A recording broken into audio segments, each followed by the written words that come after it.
আমার মনে হয় পেঁপের আগে এটাতে ফলন আসবে। হ্যাঁ, বয়স হলো সর্বোচ্চ 3 মাস। 3 মাস গাছ রোপণ করেছি, ফলন চলার সালাম রইল। আমাদের এই সাইডটা পুরোটা কুল বাগান ছিল দেখেন।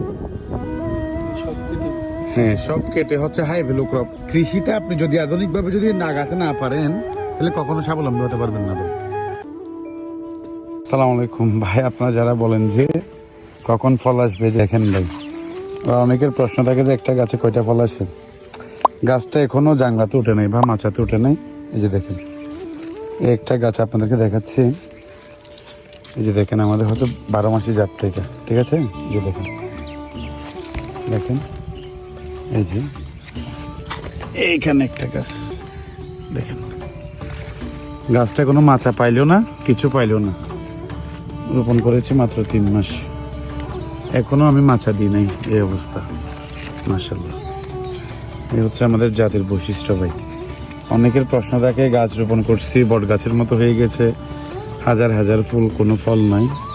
ভাই সঠিক জাত যদি আপনারা না নেন ফল কেমনে পাবেন? সঠিক জাত পেতে হলে স্বপ্ন ছোড়া এগ্রোর স্ক্রিনে থাকা নাম্বারে যোগাযোগ করতে হবে। Thank you so much.